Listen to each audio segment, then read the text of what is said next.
Hello. Am I audible? Please confirm me. तो आज हम अपने आरओसी कोर्स की फर्स्ट क्लास स्टार्ट कर रहे हैं, जिसमें मैं स्टार्ट कर रहा हूँ नेम अप्रूवल से, कि एक कंपनी का नेम अप्रूवल कैसे अप्लाई करते हैं और कौन कौन से पॉइंट ध्यान में रखने होते हैं जब हम किसी कंपनी का नेम अप्रूवल स्टार्ट करते हैं या फाइल करते हैं। तो जब भी कोई नेम अप्रूवल जब अप्लाई करते हैं ना, सबसे पहले देखा जाता है कि क्या वो जो नेम है वो किसी दूसरी कंपनी से रिजेंबल तो नहीं है या नियरली रिजेंबल तो नहीं है। सबसे पहले हम चेक करेंगे कि जो नेम है वो किसी लॉ को वायलेट ना करे। कोई ऐसा वर्ड नहीं होना चाहिए जो सोसाइटी में नेगेटिव इम्पैक्ट लेके आए। कोई ऐसा वर्ड नहीं होना चाहिए कंपनी के नाम में यूज नहीं होना चाहिए। आपको कुछ बेसिक पता है कंपनी के बारे में कि कंपनी का नेम, रिजर्वेशन क्या होता है, कंपनी क्या होती है, ये कुछ पता है? किसी को बेसिक पता है? आपको मेरी स्क्रीन दिख रही है अब? जी सर। हाँ, ठीक है। तो आज हम अपने आरओसी की कोर्स की फर्स्ट क्लास कर रहे हैं, जिसमें हम कंपनी के या एलएलपी के हम नेम रिजर्वेशन के बारे में बात करेंगे कि एक एलएलपी या एक प्राइवेट लिमिटेड या एक ओपीसी का जब हम नेम अप्लाई करते हैं तो हमें कौन कौन से पॉइंट ध्यान में रखने होंगे। और जब आप नेम अप्लाई कर रहे हो तो उसकी टाइम लिमिट क्या होती है, यानी कि आपने अप्लाई तो कर दिया, बट वो जो गवर्नमेंट ने जो आपका नेम अप्रूव किया है वो कब तक वैलिड रहेगा, यानी कि कितने दिन तक आप पूरी फॉर्म की फाइलिंग कर सकते हो। नेम अप्रूवल एक अलग कॉन्सेप्ट है और फॉर्म और कंपनी के इंकॉर्पोरेशन के फॉर्म भरना एक अलग कॉन्सेप्ट है। ठीक है, समझ आ रहा है आपको? अब जो हम किसी कंपनी का नेम डिसाइड करते हैं वो नेम हम कैसे डिसाइड करेंगे, यानी कि वो उस नेम के अंदर क्या क्या पॉइंट होने चाहिए। तो पहला पॉइंट है ना, जब भी आप कोई नेम देखते हो ना, तो देखो पहला पॉइंट जो होता है ना, वो आपकी पहले प्रॉपर सर्च होनी चाहिए। यानी कि आपको ना एमसीए के जो पोर्टल है, एमसीए का पोर्टल है, ट्रेडमार्क है, और इवन आपको डोमेन तक चेक करना चाहिए कि क्या वो जो नेम मैं अप्लाई कर रहा हूँ उस नेम का किसी ने डोमेन तो नहीं अप्लाई कर रखा। अगर आप डोमेन चेक नहीं करेंगे ना, तो आपको जब जब आपकी कंपनी बन जाएगी, तो जब आप कंपनी की वेबसाइट बनाएंगे ना, तो उस नाम से आपकी वेबसाइट नहीं बन पाएगी। तो इसलिए डोमेन भी चेक करना चाहिए कि क्या वो डोमेन अवेलेबल है कि नहीं है। और ट्रेडमार्क भी देखना चाहिए कि क्या उस किसी क्लास में, जिस क्लास में मेरा बिजनेस कर कंपनी कर रही है, क्या उस क्लास में उस कंपनी के नेम से, या उस कंपनी नेम छोड़ो, उस कंपनी नेम से मिलता जुलता नाम भी तो नहीं है ट्रेडमार्क में। तो आपको उसको अवॉइड करना है, वरना आपकी कंपनी में रिशमिशन आ जाएगा अगर आपने प्रॉपर चेक नहीं किया तो। किसी को कहीं भी कोई समझ ना आए ना, तो प्लीज बीच में टोक देना और पूछ लेना, बीच में अपने डाउट पूछ लेना, क्योंकि एंड तक डाउट जाते ही नहीं है ज्यादा। प्रॉपर सर्च करेंगे कि कंपनी का जो नेम है क्या वो एमसीए के पोर्टल पे आप चेक करेंगे, एमसीए के पोर्टल पे नियरली रिजेंबल नहीं होना चाहिए, मिलता जुलता नहीं होना चाहिए किसी से, फोनेटिकली भी नहीं होना चाहिए मिलता जुलता, यानी कि किसी किसी के वर्ड भी नहीं मिलने चाहिए। ऐसा कुछ नाम, आपको यूनिक नाम होना चाहिए। तो जब भी आप पहले नेम अप्रूवल के लिए अप्लाई करेंगे, तो मैं आपको प्रॉपर लाइव दिखा रहा हूँ कि कैसे कैसे अप्लाई करेंगे। तो सबसे पहले आपको जाना है, जो मैं आपको पोर्टल ले चलता हूँ एमसीए के पोर्टल पे। एक सेकेंड, ये मैं एमसीए के पोर्टल पे आ गया हूँ, मैं साइन इन कर रहा हूँ। एक सेकंड, बस एक सेकंड रुको, बस ओटीपी ले लूँ, फिर मैं आपको दिखाता हूँ प्रॉपर लाइव कैसे नेम अप्रूवल फाइल करते हैं। मैं आपको इवन अभी ये तक दिखाऊंगा कि नेम अप्रूवल किया, उसका रीसबमिशन आया है, उस रीसबमिशन को कैसे दोबारा अप्लाई करना है, ये भी बहुत इंपॉर्टेंट पॉइंट है। वो बेसिक नहीं है, बहुत कॉम्प्लिकेटेड होता है कि नेम अप्लाइंग में ही रीसबमिशन आ गया, फिर उसका भी हमें रिप्लाई करना होता है। तो बस अभी 2 मिनट बस मैं ओटीपी ले लूँ, फिर मैं डाल के दिखाता हूँ आपको। ठीक है, ये मैंने अपना डैशबोर्ड लॉगिन कर लिया है। अब मैंने क्या किया था यहाँ पर ना, अपने एलएलपी के नेम अप्लाई किए थे, 3 नेम अप्लाई किए थे, जिसमें मेरे 2 नाम हो गए थे अप्रूव। यानी कि ये मैंने सेम डेट को अप्लाई किया, देखो 20 को अप्लाई किए, मैंने 3 अप्लाई किए थे, 3 में से मेरे 2 हो गए अप्रूव। अब एक में मेरा आ गया था रीसबमिशन। अभी Noble Venture India Private Limited है ना, एलएलपी, तो मैंने पूरा प्रॉपर सर्च किया था कि एमसीए पे सिमिलर नेम वो रजिस्टर्ड नहीं है, ट्रेडमार्क में भी नहीं है, बट ओनली जो नोबल वर्ड है ना, NOBLE, ये वर्ड रजिस्टर्ड था, जिसकी वजह से मेरे को उसमें डिपार्टमेंट ने रिसबमिशन डाल दिया। अब देखो वी रिमार्क में क्या बोला है कि प्रॉपर नेम नियरली एग्जैक्टली और phonetically resemble existing reservation of company LLP. देखो Noble Venture India Private Limited, यानी कि मैं एलएलपी में बेशक अप्लाई कर रहा हूँ, बट एलएलपी में अप्लाई करने का मतलब ये नहीं है, अगर आप किसी एलएलपी का नेम अप्लाई कर रहे हो ना, तो आपको प्राइवेट लिमिटेड भी देखनी है कि क्या प्राइवेट लिमिटेड कंपनी भी तो रजिस्टर्ड नहीं है सेम नाम से, क्योंकि वो भी तो एक बॉडी कॉर्पोरेट है। तो एलएलपी, ओपीसी, फाउंडेशन कंपनी जितनी भी है ना, आपको जब भी आप नेम अप्रूवल करो, आपको हर एक क्लास में देखना है, हर एक टाइप की कंपनी में देखना है कि क्या लिमिटेड कंपनी और आपकी ओपीसी, फाउंडेशन कंपनी और section 8 company, sorry section 8 company और एलएलपी, क्या आपका कोई नेम इन सारी कैटेगरी में फॉल तो नहीं कर रहा, अगर फॉल करेगा तो नहीं मिलेगा वो नाम आपको। तो इसलिए आपके जो पैसे वो जो वेस्ट जाते हैं, और फिर रिसबमिशन फाइल करना पड़ता है, उसमें फिर प्रॉब्लम ही होती है, तो फिर नई फाइलिंग होती है दोबारा से।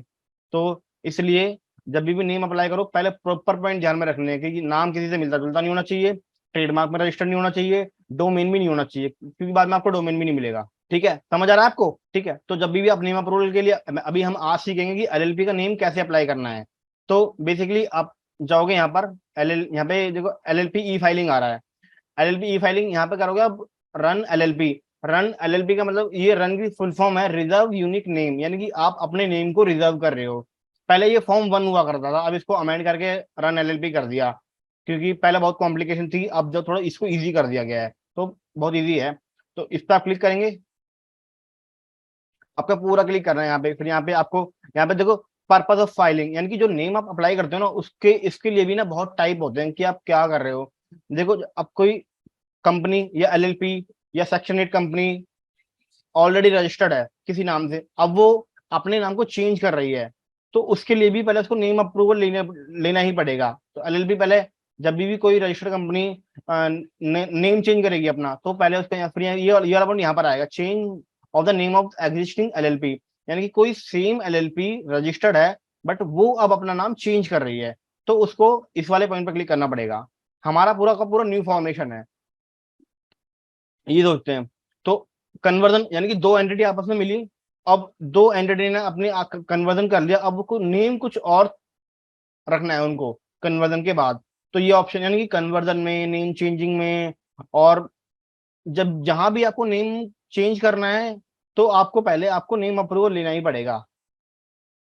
ठीक है, तो हमारा फ्रेश ई फाइलिंग है, हम नई कंपनी अप्लाई कर रहे हैं, एलएलपी अप्लाई कर रहे हैं, तो यहाँ पे कुछ आएगा नहीं, क्योंकि ये ऑटोफिल नहीं है, ये कुछ नहीं है, यानी कि ये न्यू फॉर्मेशन के लिए एप्लीकेबल ही नहीं है। ठीक है, एक सेकंड, हमारा न्यू फॉर्मेशन है, न्यू इनकॉर्पोरेशन है, तो हमने न्यू इनकॉर्पोरेशन में, यानी कि फ्रेश फाइलिंग कर रहे हैं, ना कोई आपका नेम चेंज है, ना ही आपको कोई कन्वर्जन है। ठीक है, अब यहाँ पर आप डालोगे कि किस किस कैटेगरी में आपकी जो एलएलपी है वो बिजनेस करेगी, यानी कि यहाँ पे आपके इंडस्ट्री के सब टाइप, सब क्लास आएगी, यानी कि किस क्लास में वो आपकी एलएलपी है वो बिजनेस करेगी, यानी कि क्या काम करेगी। यानी कि बेसिकली अभी हमारे पास जो एक एलएलपी आ रखी है, उसका काम बेसिकली है रियल एस्टेट का, तो हम यहाँ पर रियल एस्टेट लिखेंगे, सॉरी यहाँ इसको सर्च, यहाँ पर सर्च पर क्लिक करेंगे रियल एस्टेट, देखो रियल एस्टेट एक्टिविटी आ गई, कॉन्टैक्ट बेस पे आ गई, तो हम इसमें सब कुछ सिलेक्ट कर लेंगे। उनका काम रेंटल का भी है, हाउस रेंटल का। तो जो भी आपको देखना है वो आप यहाँ पे सर्च कर सकते हो और अपने अकॉर्डिंगली सिलेक्ट कर सकते हो कि आपकी आपकी जिस क्लास में आपकी वो एलएलपी काम कर रही है। ठीक है, तो हमने अपनी जो जो एक्टिविटी है वो हमने सिलेक्ट कर ली, हमारी जो एलएलपी है वो रियल एस्टेट में काम करती है, मैंने इसको ऐड कर लिया यहाँ से। अब यहाँ से जब भी आप जाओगे ना एलएलपी के नेम अप्रूवल के लिए, आपको दो नेम सिलेक्ट करने हैं, क्योंकि पहले ना 3 नेम होते थे, अब ये 2 नेम हो गए, कि आपको ना पहले आपको 2 नेम सीक्वेंस वाइज रखने हैं, यानी कि आपने कोई 2 नेम रखे, उनका उनका सीक्वेंस होना चाहिए। मैं आपको प्रॉपर नेम नहीं बता सकता यहाँ पे, तो आपको जो जो आपको फर्स्ट प्रेफरेंस लगता है कि हाँ मुझे यही नेम मिलना चाहिए, तो वो आपको 1 नंबर पर रखना है, वो आपको यहाँ डालना है। अब आपको कुछ ऐसा लगता है कि हाँ अगर ये ऑप्शन ना मिले तो मुझे ये वाला तो मिल ही जाए, तो जो ऑप्शनल नेम होगा ना आपका, वो सेकंड ऑप्शन में आएगा, क्योंकि आपका अप्रूव तो हमेशा फर्स्ट वाला ही होगा। अगर आपने जो नेम आपने प्रेफरेंस जो आपको चाहिए, अगर वो आपने सेकंड में डाल दिया, तो आपको सेकंड फर्स्ट अप्रूव हो जाएगा, सेकंड छूट जाएगा, वो नहीं मिलेगा आपको। ठीक है, यहाँ पे अटैचमेंट की कोई जरूरत होती नहीं है, बस यहाँ पे कोई आपकी कोई कंपनी कोई आपकी एलएलपी के कोई ऑब्जेक्ट है, आप एक वर्ड फाइल पे टाइप करके, या आपकी कोई आप इसमें आप कुछ भी अटैच कर सकते हो, एनी अटैचमेंट, यानी कि आपकी कोई एलएलपी है, अगर वो सिमिलर नेम से आपने कुछ उसका और रजिस्ट्रेशन दे रखा है, जैसे ट्रेडमार्क में रजिस्ट्रेशन रखा है, तो आप यहाँ पे ट्रेडमार्क का वो लगा दो, सर्टिफिकेट लगा दो, ताकि ताकि रजिस्ट्रार को तो सेटिस्फाई हो जाए कि हाँ भाई ये बंदा इसी नाम से काम कर रहा है। तो यहाँ पे अटैचमेंट मैंडेटरी नहीं है, ऑप्शनल है, आप लगाओ या मत लगाओ, अगर है तो लगा देनी चाहिए, प्रेफरेंस मिलती है उससे। ठीक है, तो मैं यहाँ पे नहीं, जैसे कि मैं यहाँ पे नेम डालता हूँ राय ईस्टर्न प्रोडक्ट। आपको ये ध्यान रखना कि आपको आपके एलएलपी के वर्ड के एलएलपी के नेम के लास्ट में ना एलएलपी वर्ड जरूर ऐड करना है, क्योंकि उसी से डिफाइन होता है कि ये एलएलपी है। ऐसे ही हमेशा जब भी आप सेक्शन 8 कंपनी का नेम अप्लाई करेंगे, उसके एंड में फाउंडेशन होना चाहिए। एक प्राइवेट लिमिटेड कंपनी अप्लाई कर रहे हैं तो लास्ट में प्राइवेट लिमिटेड होना चाहिए, और एक फार्मर प्रोड्यूसर कंपनी अप्लाई कर रहे हैं तो उसके लास्ट में farmer producer private limited company होना चाहिए, यानी कि उसके प्रॉपर सफिक्स होना चाहिए कि वो डिफाइन क्या कर रही है। जैसे कि अभी हमारा ये एलएलपी है, अगर मैं लास्ट में इसमें एलएलपी नहीं लगाऊंगा तो डिपार्टमेंट को पता लगेगा ही नहीं कि क्या कर रहे हैं हम। बेसिकली हम फॉर्म तो फाइलिंग रन एलएलपी कर रहे हैं तो पता चल ही जाएगा कि हाँ एलएलपी फाइल कर रहे हैं, बट प्रोविजन में ये लिखा हुआ है कि नेम के लास्ट में उस कैटेगरी के एंड होना चाहिए, यानी कि एलएलपी वर्ड लिखा होना चाहिए। ओपीसी है तो ओपीसी प्राइवेट लिमिटेड होना चाहिए, ओपीसी ब्रैकेट में होना चाहिए। ठीक है, तो हमने यहाँ पे प्रॉपर वो डाल देंगे नेम। और मैं ये चाहता हूँ जो राय ईस्टर्न प्रोडक्ट एलएलपी है ना, ये मुझे मिले। तो मैंने इसलिए फर्स्ट प्रेफरेंस में डाला है कि मुझे ये तो मिल ही जाए।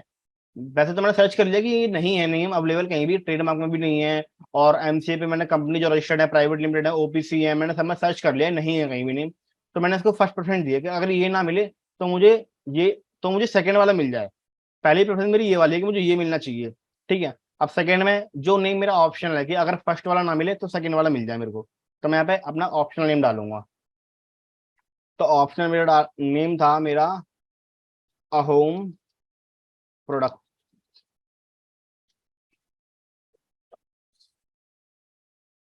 एलएलपी। ठीक है, ये डाल दूंगे। बस ये ध्यान रखना कि आपको अपनी प्रेफरेंस बहुत ध्यान से सिलेक्ट करनी है कि आपकी प्रेफरेंस गलत नहीं होनी चाहिए। अगर आपकी प्रेफरेंस गलत होगी तो आपको गलत नेम अप्रूव हो जाएगा वो। ठीक है, फिर यहाँ से अटैचमेंट लगाएंगे, यहाँ पे ऑटो चेक करेंगे। अभी देखो, राय ईस्टर्न प्रोडक्ट जो अभी यहाँ पे अब देखो यहाँ पे इन्फो इन्फो आ रहा है ना, इसका मतलब ये है कि इससे मिलते जुलते नेम हैं, बट आपको इसमें कुछ घबराने की चीज नहीं है, यहाँ पे एरर नहीं आना चाहिए। अगर यहाँ पे एरर आ जाएगा तो आपको नेम अप्लाई नहीं हो पाएगा, फिर उसको आपको उसका मतलब ये है कि आपकी बिल्कुल सिमिलर नेम ही अप्रूव वो है, रजिस्टर्ड है। एरर का मतलब ये होता है। ठीक है, अभी इन्फो आ रहा है कि राय ईस्टर्न ओबीसी, राय ईस्टर्न प्रोडक्ट एलएलपी। तो ये बोल रहा है कि जो राय है ना, राय वर्ड, वो राय रजिस्टर्ड है। इसलिए आपको ये इन्फो दे रहा है यहाँ पर कि ये नेम भैया ये अवेलेबल है, मिलता जुलता नेम अवेलेबल है।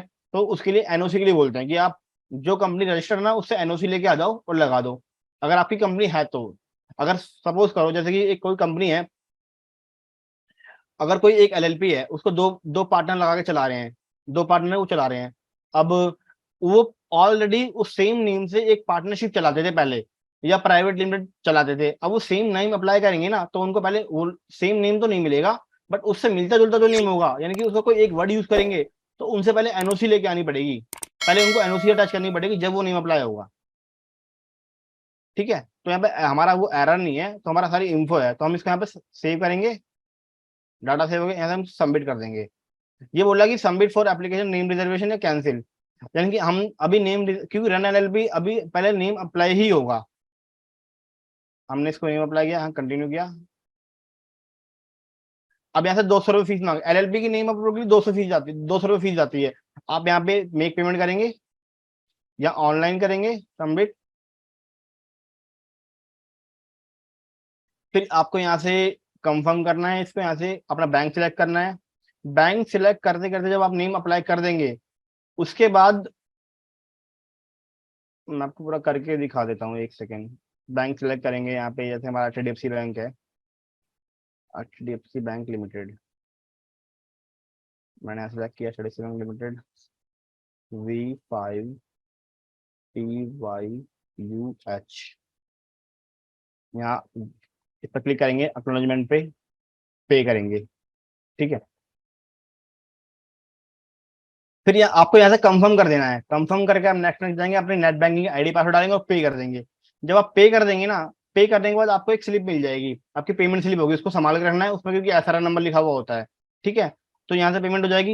ये यहाँ से आपका नेम अप्रूव को, ये नेम अप्रूवल का लास्ट पेज है, यहाँ से आपका नेम अप्रूवल जो स्टेप है वो खत्म हो जाते हैं। फिर आपको एक स्लिप मिलती है, उस स्लिप को आपको संभाल के रखना है, क्योंकि उसमें एसआरआर नंबर लिखा होता है। उसी एसआरआर से आपका फॉर्म ट्रैक होता है। कभी आपके नेम अप्रूवल के उसमें डिले हो रहा है, या आपको कोई प्रॉब्लम लग रही है कि आपका नेम आ नहीं रहा है, बहुत दिक्कतें आ रही है, तो आप एमसीए में कॉल करेंगे तो आपसे एसआर नंबर मांगते हैं आपके फॉर्म का। तो वो स्लिप पे एसआर नंबर लिखा हुआ होता है। बेसिकली आपका एसआर नंबर आता तो यहाँ पर भी है, जैसे मैं आपको दिखा देता हूँ। ठीक है, तो जैसे कि हमारी ये कंपनी अप्रूव हुई थी। ठीक है, मैं डाउनलोड, मैं आपको डॉक्यूमेंट दिखाता हूँ मैं क्या क्या अटैचमेंट लगाई थी इसमें।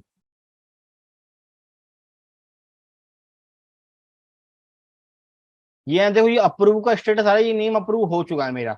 ठीक है, यहाँ पर अप्रूव आना चाहिए। अब यहाँ पर देखो, जो मेरा एक रिसबमिशन हुआ था ना, यहाँ देखो रिसबमिशन रिक्वायर्ड बोला था। यहाँ पे देखो, जो अभी मैंने जो किया ना, होम प्रोडक्ट एलएलपी, और जो मैंने अभी आपको करके दिखाया था, वो यहाँ पर फर्स्ट उसमें आ रहा है, फर्स्ट पर्सन में आ रहा है, क्योंकि मैंने अभी इसकी पेमेंट नहीं करी है।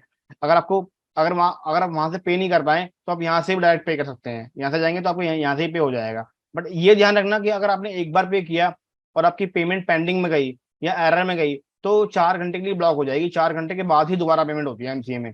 ठीक है, अब जैसे कि अभी मैंने इसकी पेमेंट करी नहीं है, तो ये 4 घंटे के बाद ही पे हो पाएगी पेमेंट ये वाली। ठीक है, तो आपको ये ध्यान रखना कि आपको जब भी नेम अप्लाई, जब कब किसी भी कंपनी का नेम अप्लाई कर रहे हैं तो बहुत मेजर पॉइंट ये है कि आपको ये चेक करना है कि वो जो नेम है किसी से मिलता जुलता नहीं होना चाहिए, और फोनेटिकली या वर्ड भी मिलते जुलते नहीं होने चाहिए। अगर मिलते जुलते हैं, अगर वो आपके फॉर्म मिलते जुलते हैं तो आपको रीसबमिशन आ सकता है, जिससे ये होगा कि आपके ना पैसे ही वेस्ट हो जाएंगे और रीसबमिशन में भी बहुत प्रॉब्लम होती है। तो अवॉइड ही करना चाहिए रीसबमिशन को। तो ये ध्यान रखना चाहिए कि पहले जब जब भी आप नेम अप्लाई कर रहे हैं तो प्रॉपर सर्च करो, ट्रेडमार्क में, एनसीए में, सारी कंपनीज को देखो कि किसी क्लास में कोई कंपनी रजिस्टर तो नहीं है। डोमेन भी चेक करो, डोमेन भी चेक करना चाहिए। देखो ये स्लिप मिलती है आपको जब आप वो पेमेंट कर देंगे ना, तो आपको इस टाइप की स्लिप मिलेगी जिसपे आपका एसआरआर नंबर लिखा हुआ होता है, कि जिस डेट को अप्लाई किया है वो लिखा होता है, और किस अकाउंट से पे हुआ है ये सब लिखा होता है। देखो एलएलपी के लिए कि आपने फीस पे की है एलएलपी के लिए, रन एलएलपी फॉर्म के लिए, तो आपको यही बताना पड़ता है वहाँ पे कि हमने, मेरा एसआरआर नंबर ये है तो मुझे ये प्रॉब्लम आ रही है एमसीए में कॉल करके, बहुत दिक्कतें आती हैं एलएलपी में। ठीक है, तो ये आपको संभाल के रखना है। जब आपका नेम अप्रूव हो जाएगा ना, तो आपको ये तो वहां से डाउनलोड भी कर सकते हो, बट आप उससे पहले तो आपको संभाल के रखना ही पड़ेगा। किसी को कोई डाउट है? यहाँ तक किसी को कुछ समझ नहीं आया तो प्लीज बताओ, कुछ समझ नहीं आया हो ऐसा कुछ हो तो। No sir, no sir, hello no sir. Sir, आपको समझ में आया कुछ? हाँ जी। आप प्रॉपर कहीं को डाउट लगा, कहीं कुछ समझ में नहीं आया तो बताओ प्लीज। डाउट को ज्यादा लंबा नहीं खींचना, आप यहीं पे क्लियर कर लो, जो भी डाउट आपके यहीं क्लियर कर लो। वैसे आप पूछ तो कभी भी सकते हो, कोई दिक्कत नहीं है, बट वो कि एक डाउट से बहुत सारे डाउट क्रिएट हो जाते हैं, तो आप यहीं पे पूछ लो। जैसे कि आज हमने खाली एलएलपी किया है, एलएलपी को और भी क्लियरिटी से करेंगे हम जब मेरे एलएलपी का पूरा फॉर्म भरना सिखाऊंगा ना, कि एलएलपी अप्लाई कैसे करते हैं। हमारे पूरे के पूरे एक पूरा एक मैंने पूरा स्ट्रक्चर डिजाइन किया है, किस तरीके से नेम अप्लाई होगा, नेम अप्लाई के बाद पूरा आपको लाइव करके दिखाऊंगा कि कैसे कैसे करते हैं, क्या क्या करना है, कैसे कैसे फॉर्म भरने हैं, कौन कौन सी अटैचमेंट लगेगी। तो जो नेक्स्ट क्लास होगी ना, उसमें मैं आपको अटैचमेंट लगाना बताऊंगा कि कौन कौन सी अटैचमेंट लगानी होती है, और कैसे कैसे उन जो ड्राफ्ट होते हैं, इसमें बस एलएलबी में ड्राफ्टिंग भी बहुत होती है, डीड बनती है, कंसेंट बनती है और एनओसी बनती है, बहुत सारे ड्राफ्ट होते हैं। तो वो सारे के सारे ड्राफ्ट बनाना सिखाऊंगा, कैसे ड्राफ्ट बनाते हैं और कैसे अटैच करने हैं वो, किस तरह से साइनिंग होती है, क्या बहुत सारी चीज, पूरा एक, अभी तो खाली नेम अप्रूवल है, नेम अप्रूवल को भी हम और भी क्लियरिटी में करेंगे, बहुत क्लियरिटी में करेंगे। मैं आपको लाइव भी करके दिखा, अभी तो मैंने बेसिक बता ही दिया आपको कि कैसे पेमेंट करनी है, कैसे कहाँ तक जाना है, और पॉइंट ये जरूर ध्यान रखना कि कौन कौन से पॉइंट ध्यान रखने हैं। ठीक है, जी सर। हाँ। अब नेक्स्ट क्लास में हम और भी क्लियरिटी करेंगे, नेक्स्ट क्लास में मैं आपको अटैचमेंट बताऊंगा कि कैसे कैसे अटैचमेंट लगाते हैं। अब नेक्स्ट क्लास में कोशिश करेंगे, जैसे कि एलएलपी का बता दिया, नेम अप्रूवल, तो हम धीरे धीरे करके मैंने एक सारी कंपनी का नेम कैसे अप्लाई करते हैं मैं आपको पूरा बता दूं। फिर फॉर्मेशन कैसे करते हैं, फिर अल्टरेशन कैसे होती है, एमओए एओए में अल्टरेशन कैसे होती है, कैपिटल कैसे चेंज करनी है, कैपिटल बढ़ानी है घटानी है, वो किस तरह से चेंज होती है, ऑथराइज कैपिटल कैसे बढ़ेगी, ऑथराइज कैपिटल को किस तरह से रिड्यूस किया जाएगा, किस तरह से बढ़ाया जाएगा, वो सारी चीजें एक पूरे के पूरे कोर्स में डिजाइन की गई हैं सारे पॉइंट। और एनुअल फाइलिंग क्या होती है, एओसी 4, एनजीटी 7, वो कैसे फाइल करते हैं, सारी की सारी प्रॉपर स्ट्रक्चर रेडी है, बस वो अब धीरे धीरे करके हम करेंगे। तो अभी तो हम आज की क्लास को यहीं वाइंड अप करते हैं, नेक्स्ट क्लास में और भी क्लियरिटी से करेंगे कि किस तरह से फॉर्म को फाइल किया जाएगा, और किस किस तरह से ड्राफ्ट, मेनली जो आरओसी का जो काम है उसमें ड्राफ्टिंग का है, अगर आपने ड्राफ्टिंग कर ली ना तो हो ही जाता है काम। तो मैं आपको ना नेक्स्ट क्लास में ड्राफ्टिंग बताऊंगा कि कैसे, अगर आप एक एलएलपी को प्रिपेयर कर रहे हैं, यानी कि एलएलपी अप्लाई कर रहे हैं, तो कौन कौन से ड्राफ्ट बनेंगे और वो ड्राफ्ट कैसे कैसे बनेंगे, वो मैं ड्राफ्ट के अटैचमेंट भी दे दूंगा आपको कि कैसे, ताकि आप अपने प्रश्न के लिए देख लो उसको। ठीक है, जी सर। हाँ, चलो ठीक है, बाय बाय। आज की क्लास यहीं खत्म करते हैं, ठीक है, नेक्स्ट क्लास को थोड़ा सा खींचेंगे और पूरे के पूरे पूरे पूरे प्रोविजन देखेंगे, हम पूरे अच्छे से पूरे पढ़ेंगे, सेक्शन भी पढ़ेंगे, सब कुछ पढ़ेंगे, पूरा हम बेर की तरह ही पढ़ेंगे आरओसी को, कुछ भी नहीं छूटेगा। ठीक है, ठीक है सर। ओके। जी सर।